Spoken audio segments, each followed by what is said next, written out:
National Broadcasting Company presents Dick Powell as Richard Diamond, private detective.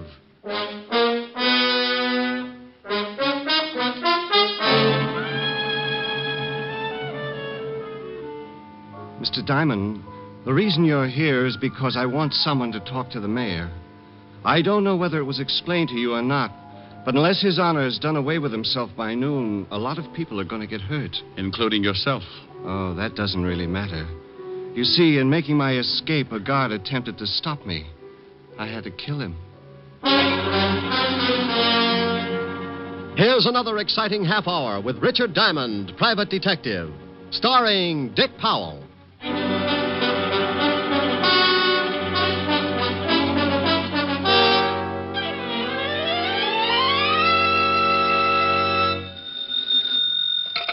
Diamond Detective Agency. There's no corpse like an old corpse. Oh, Rick, that's awful. Yeah, but what am I going to do? I can't be witty and handsome at the same time. Well, don't be greedy. Just concentrate on one of them. Oh, you're pretty nothing today. Why don't you come on over and we'll both try and improve? Shame on you. You know I've got to work. Oh, have you got a client? Well, not yet, but I've set bear traps all the way down the hall. Well, now that's silly. How can you be sure you'll catch a client? Well, I can't be, but, I get so lonesome up here with no one to talk to. It's fun setting broken legs. You're impossible. Diamond. Oh, my gosh. What's wrong, Rick? Those traps. I think I've caught something terrible. Diamond, I gotta talk to you. Who is it, Rick? Sergeant Otis says he's got to talk to me, but I'll be darned if I'll teach him how. Oh, say hello for me. Helen says hello, Otis. Tell her hello, then get off the phone. This is serious. Hey, what's with you? Somebody steal your catnip? Can't just stop being funny, Shamus. I mean it. This is serious. Helen, I'll call you back. Why, something wrong? Well, Otis looks worried, and he's making sense for the first time in 11 years. Oh, well, call me later and tell me about it. Bye. Bye. Now, Sergeant, what's on your pretty I little want you mind? to come down to the station with me in a hurry. Of course, you'll think this is a silly question, but why? You remember Louis Spence? Louis Spence? About 4 years ago. Caught him running around sticking dynamite under the homes of some of our city officials. Oh, yeah. Socialistic nut. Put him away, didn't they? Yeah, crazy as they come. Well, he's out. What do you mean he's out? If they cured his head, he'd still face a lot of years up the river. Oh, he ain't cured. Not a bit he ain't cured. You mean he busted out? Yesterday. Now, do me a favor and come on down to the station. Oh, wait a minute, and take it easy. What's going down to the station got to do with Louis Spence? He's down there with the lieutenant. Well, great. Put them both in fancy jackets and send them home. We can't. He walked in 20 minutes ago and asked to see the lieutenant. I didn't recognize him, so I let him in. Now we can't get him out. Well, why the devil can't you? He won't let us in, and he won't let the lieutenant out. He's sitting there holding a big bomb, and it's ready to go off.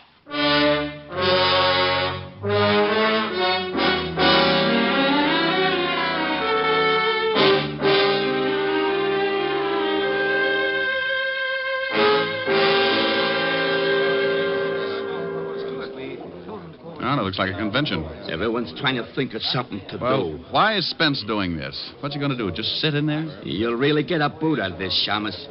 If the mayor don't jump off the top of the city hall by noon, Spence blows up the whole 5th precinct. What? That's right. Hey, Otis, get Diamond in there. It's 11 o'clock. Hello, Charlie. Hello, Rick. What do you mean, get me in there? Didn't you tell him, Otis? No, I ain't had time. Well, come on. Why me? What do you want me in there for? Spence wants someone Levinson can give direction to. He says no cop. Levinson buzzed out and told us to get hold of you. Okay. Wait a minute. Talk to the lieutenant on the intercom. Spence won't know who's walking through the door and maybe blow the whole joint up. Otis, you amaze me. Oh, I ain't so smart. It was Spence's idea. Come on. Here. Go ahead. Walt? Rick? Yeah. Wait a minute. Diamond's outside now. Okay? Tell him to come in. But just him. Anyone else? Okay. Rick, come on in, but no one else. All right. Otis, stick right here. I may want to talk to you. Sure. Diamond. Yeah? Nothing. You're so right. Hello, Rick. Walt? This is Mr. Louis Spence, Rick. Mm-hmm. How are you, Mr. Diamond? What's the matter, Spence? You want an early 4th of July? Rick. You think I'm kidding, Mr. Diamond? You think I'm not serious about this thing? Is that the bomb? Right here in my lap. He's got it rigged so it goes off the minute he relaxes his hand. You see, I thought maybe the police would want to take it away from me. If you shoot me, try to knock me out, well, it goes off. Then you won't mind if I take a look, huh? Rick, please. Stay right where you are. And I'll stay over here. Well, just as you say, Mr. Spence. Mr. Diamond, the reason you're here is because I want someone to talk to the mayor. I don't know whether it was explained to you or not, but unless His Honor has done away with himself by noon, a lot of people are going to get hurt. Including yourself. Oh, that doesn't really matter. You see, in making my escape, a guard attempted to stop me. I had to kill him. He split his head open with a crowbar. That's right. Oh, mind if I sit down? Not at all. But it's 4 minutes after 11.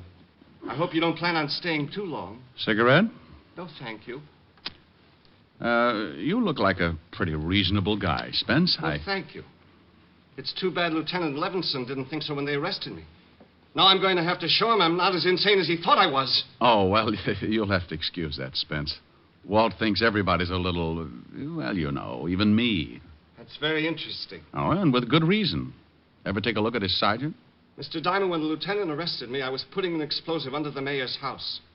He stopped me in my first attempt to rid the community of a political Judas. But now, as you see, I have a second chance. You really think the mayor's going to jump off the city hall? He better. And by 12 o'clock. By the way, you have 55 minutes. Now, look, Spence. Forget it, Mr. Diamond. I know just what you're thinking. How to get me without the bomb going off. You'll never make it. It's too well thought out. I've planned this for 4 years. In case you're wondering how much dynamite he's got, Rick. Mr. Diamond needs convincing. Well, under this overcoat, Mr. Diamond, are some 100 sticks. Does the mayor know about it yet? Yeah. Oh, you want me to talk to him, huh? I don't care whether you talk to him or not. I just want you to be there when he jumps. Swell. And just because you come back and tell me he's jumped, that isn't enough. I want his body in this room. Walt, I don't know what to say. Don't say anything, Rick. Just get out of here. I'm sorry I dragged you over, but I needed time. You still do. It's 54 minutes to 12. Clear the building, Rick. Yes, do that, Mr. Diamond. I think the lieutenant is going to make a hero of himself. Look, Spence, I've got till 12 o'clock, haven't I? Unless someone tries to get me. Oh, well, good. Well, then sit tight, Walt, and give me till 12. Okay, Rick. I hope you spend the time wisely. I'm sure you'd rather see the mayor die than your best friend. Oh, Spence, if you forget about this, they'll probably just put you back Goodbye, Mr. Diamond. 53 minutes. Okay. Walt? Go ahead, Rick. Like you said, 53 minutes. Goodbye, Mr. Diamond. Come back soon. Otis, Yeah? What's going to happen? clear the building. Well, what about it, Rick? Lieutenant wants the building cleared. Okay, come on, you guys. Levinson says clear the building, so we clear the building. Good luck, Rick. Thanks, Charlie. Okay, what do we do? I don't know. What do you mean you don't know? It's 10 minutes after 11. In another 50 minutes, this whole building is going to get blown higher than a kite. Okay, do something. Huh? Well, go ahead. Well, You see, Otis, you're in just as tough a spot as I am. Yeah, but you're smarter than I am. You can usually come up with something. Well, usually my problems are a puzzle, Otis. Spencer's a problem and a puzzle. I don't know about guys like him. Well, for Pete's sake, who does? Well, that's an idea. Huh? Stay here and keep close to the intercom. Don't let the lieutenant get any crazy ideas. Hey, wait a minute. Where you going? You're acting screwy. Well, Otis, I'm going to go see someone who takes care of people who act screwy sometimes.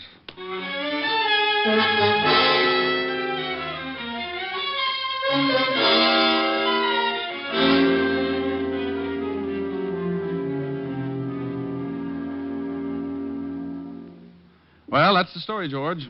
You're a psychiatrist. What do I do now? Well, we solved your problem with that little blonde dancer in Flatbush. Maybe we can do something about this. Of course, she didn't have 100 sticks of dynamite. Oh, she didn't, huh? What do you think I talked about for 6 weeks on that couch over there? Look, George, this isn't anything like that. This is a real mess. Now, Rick, take it easy. It's only a mess because you're used to working with something that has a pattern. Maybe not at first, but you know there's one there and you set out and find it. But with Spence, you feel there's no pattern. Oh, there's a pattern, George. Just wait for 38 minutes, then duck. There's no possible way to get the bomb away from him without it going off? Not the way he tells it. He only has to relax his hand. That's the way he tells it. Well, I'm not going to take the chance and call him a liar.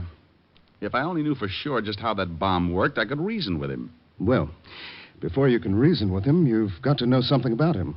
And what do you know about Louis Spence? Arrested a couple of years ago for planting dynamite under the homes of some of our more prominent city officials. Found insane, sent to the state asylum, killed a guard, broke out, turned himself into a human bomb, and took a seat in the 5th Precinct Police Station. That's all? Well, isn't that enough? Well, I'll tell you what, Rick. I know Dr. Carroll at the state asylum. Suppose we give him a call and see what we can find out. You think it'll help? I don't know. It might.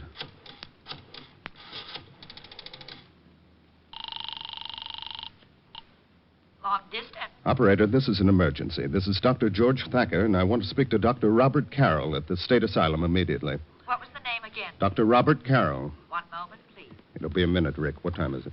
25 after. You got another phone here, George? Yes, I've got several lines in the other office. Good, I'll make a call. Let me know when you get Dr. Carroll on the line. Operator, would you please hurry? I hate the use of the expression, but this is a matter of life and death. You're on my line, Rick. Use the other phone.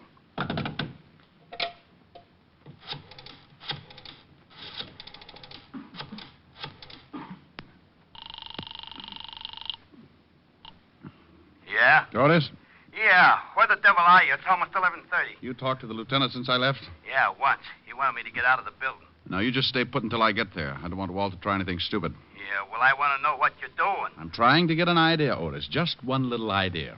Trying to get an idea. I suppose you've been spending the last 20 minutes sitting in Central Park waiting for one to come to you. Rick, come in here and pick up the other phone. I've got Dr. Carroll on the line. Bye, Otis. I've explained the situation to him. I won't interrupt unless I think it's necessary. Fine. Hello, Dr. Carroll? Mr. Diamond? That's right. Now, Doctor, I really don't know what good this is going to do, but tell me everything you know about Louis Spence and as fast as possible. Well, first of all, he's an aggressive paranoiac with homicidal tendencies.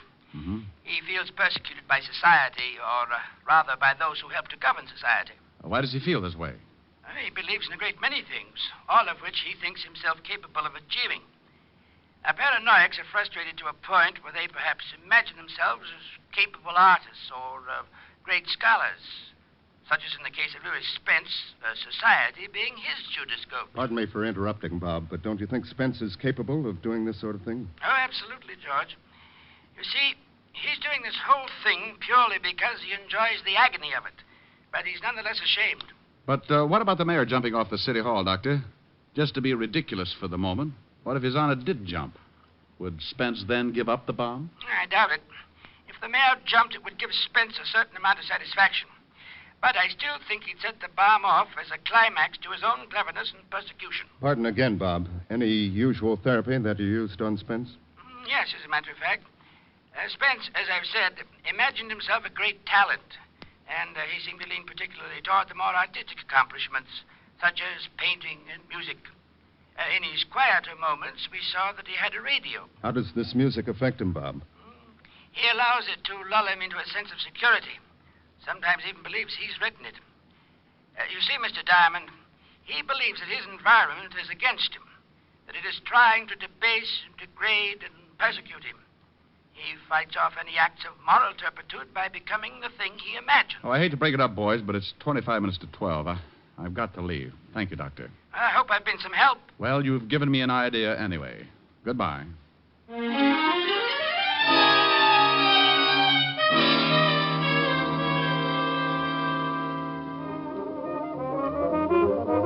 Miss. Just a minute, just 1 minute. I'll be right with you. Oh, look, I'm in a hurry. So you're in a hurry. So's everybody else.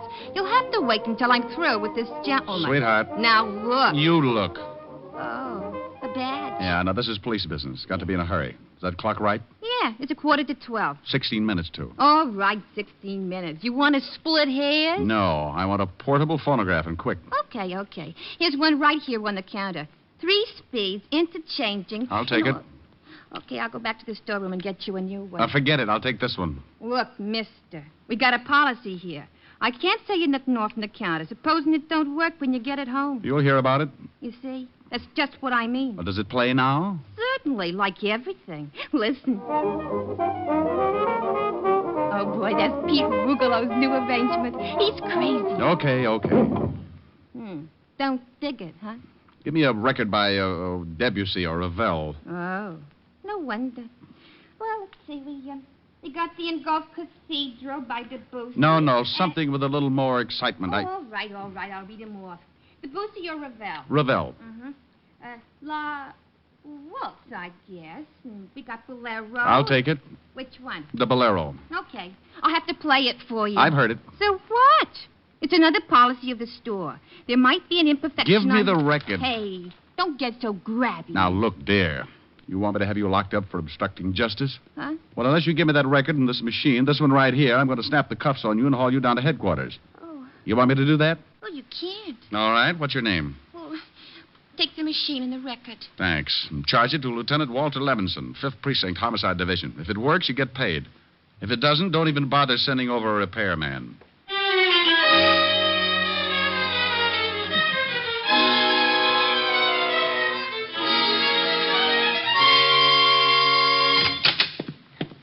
Diamond, oh, my gosh. Do you know what time it is? What, exactly? Exactly 6 minutes, too. What the devil you got there? A photograph. A phonograph? You talked to Walt since I left? No. Now, what's the idea with a phonograph? Hunch, Otis. Maybe we can save this whole mess. Well, for Pete's sake, can I help? Sure you can, Otis. Now, take this machine in the other room and play this record. You know how it works? Well, I can find out. You got less than 5 minutes to find out, so make it good.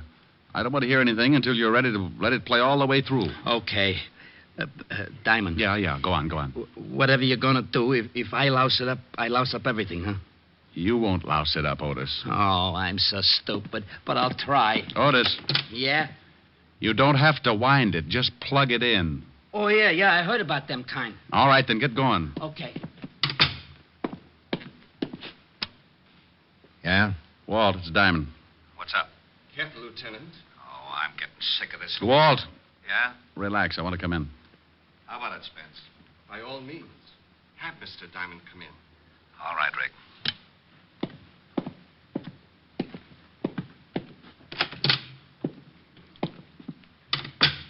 You have some news for me, Mr. Diamond? Well, in a way, yes. Mind if I sit down? Not at all. How do you feel, Walt? Dandy. I'm afraid the lieutenant is growing uncomfortable. It is getting late, isn't it, Lieutenant? Rick, I want you out of this building. This crackpot has been Oh, going... wait a minute now. What did you wait call a minute. me? Now, look, I've taken what enough... What does it make now at 12 o'clock? Well, sure it does. Why? Because the mayor may jump. What? Yes, he's locked himself in his office. They can't get him out. He just may jump. Really, Mr. Diamond? Well, what's the matter? I know the mayor won't jump, no matter how many people die when I release this trigger. I just want him to have to face it the rest of his life. I want everyone like me that his kind won't let fulfill their potential talents to realize what a Judas he really is. What all men like him really are. Well, you know, that makes sense. Don't try to get on the good side of me, Mr. Diamond. I know what you think about me. I know what you all think. It doesn't make good sense to you or anyone else. How could it? You don't understand those of us who have a truly great talent. Well, I'll buy that. I don't understand it. Of course not. Well, maybe he doesn't, Spence, but how do you know? Maybe I do. Stop playing, Mr. Diamond. Look at the time. 5 minutes. 5 minutes and I become a martyr. We'll all get blown to kingdom come. Rick, get out of here. All right, Spence, I'm going to prove you're wrong. Rick, for the love of... Shut up, Walt. All right, go ahead, Mr. Diamond. What are you going to prove? I'm going to prove that I know more about you than you think. Of course you know a lot about me. Criminals have records. Oh, I don't mean that. I mean more about yourself. What you think, your talents. What do I think, Mr. Diamond? You fool. How could you know what I think? Because a talent like yours is easy to spot. 4 minutes, Mr. Diamond. No, it's not hard to tell about people like you. People like me? What about people like me? Well, Spence, I meant that, well, there are not many of them. They're few and far between. They're gifted. What? Certainly.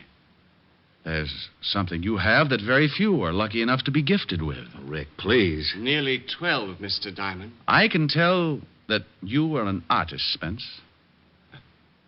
An artist? Yes, and a very good one. How do you know this? Very few people spot it. Do they, Spence? Very few. You surprise me, Mr. Diamond. He surprises me, too. Walt, keep quiet. Yes, Walt, keep quiet. It's 2 minutes to 12, Mr. Diamond. You can leave because maybe you have been honest with me. Perhaps you do recognize something that...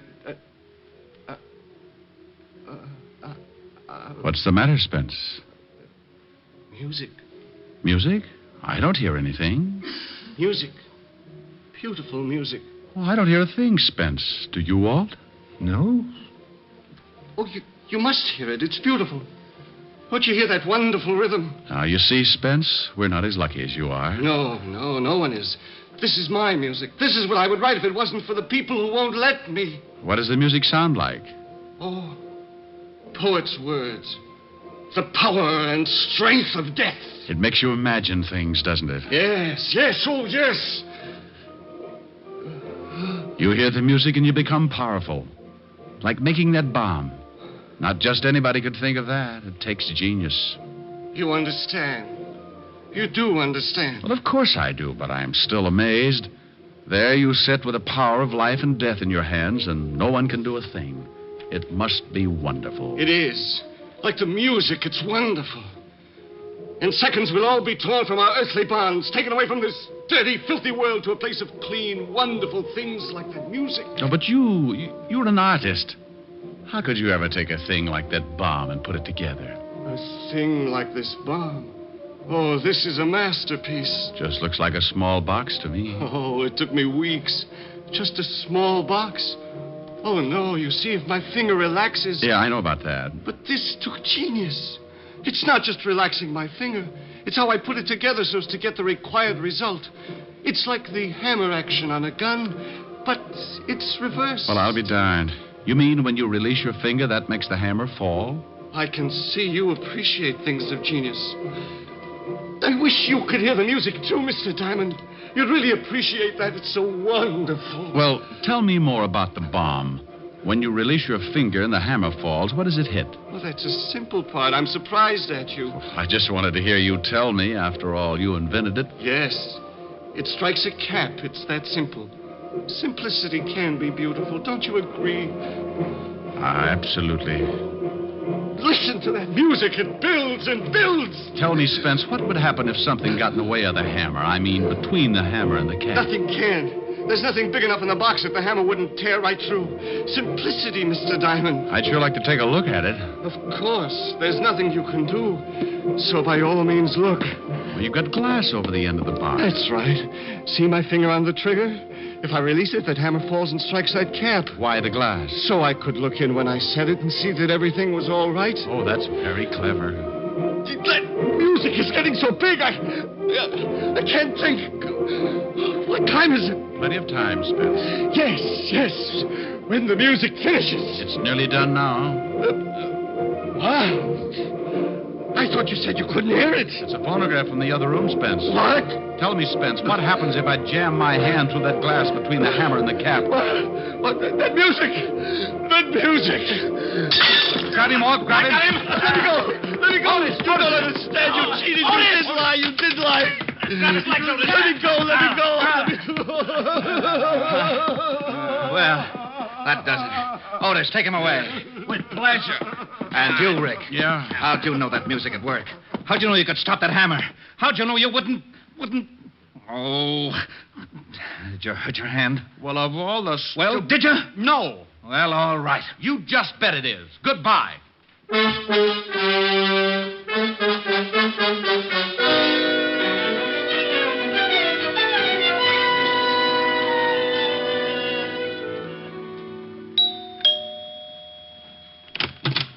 Hi. Rick, what are you doing here? Well, now, that's nice. Stop by my place some afternoon and see what kind of a welcome you get. Oh, I didn't mean that. I meant, what are you doing here so early? Well, things were getting boring. I thought I might come over and beat you up or something. Oh, now, isn't that sweet? Oh, Rick, what in the world have you... Oh, the hand? Oh, it's nothing. I know, Red Heart, but what did you do to it? Well, I kind of hurt it. Yes, I can see that, but how? Playing the piano. Oh, how could you hurt your hand playing the piano? Well, you know how I live my songs. Mm-hmm. Well, truthfully, I was singing The Brother of the Wild Goose, and I got to that part about a wandering foot or a heart at rest, and while I was trying to make up my mind, my heart was resting, but my foot wandered up on the keyboard and stepped on my hand. And stepped on your hand. That's exactly what happened, yeah. Well, I think you've got that bandage on just so you won't have to sing anything. Honey, have you ever seen me not want to sing? Well, sometimes it's a struggle. I don't even know whether I can play or not. Well, why don't you find out? After lunch. Before lunch. Before lunch. Well, maybe I don't need that finger. Go on. Love is a flower that blooms so tender, each kiss a dewdrop of sweet surrender. Love is a moment of life enchanting. Let's take that moment that tonight is granting. There's no tomorrow when love is new. Now is forever when love is true. So kiss me and hold me tight. There's no tomorrow. There's just tonight. You like that? Oh, so pretty. Well, thank you. Oh, that reminds me. We're having spaghetti for lunch. Oh, good.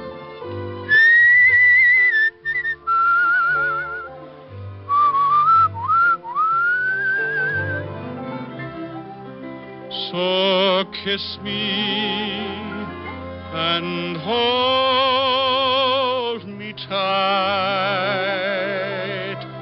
There's no tomorrow. There's just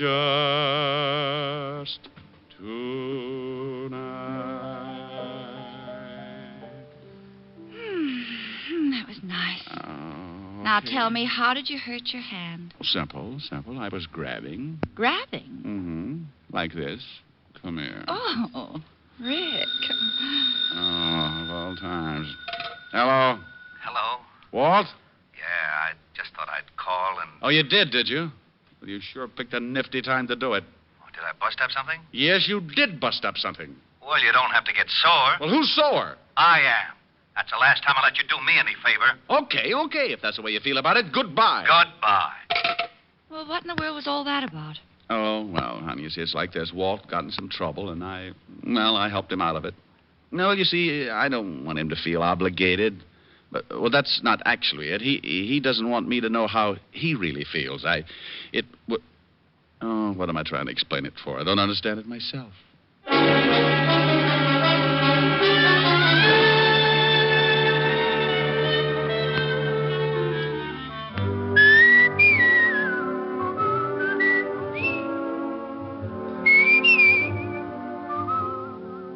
You have just heard Richard Diamond, Private Detective, starring Dick Powell. Ed Begley played Lieutenant Walt Levinson. Also in the cast were Wilms Herbert, Francis Robinson, Stanley Waxman, Cynthia Corley, and Paul DeBob.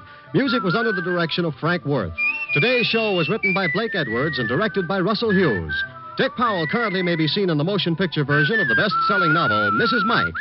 This is Eddie King inviting you to be with us next Sunday at this same time, when we will again bring you Dick Powell as Richard Diamond, Private Detective.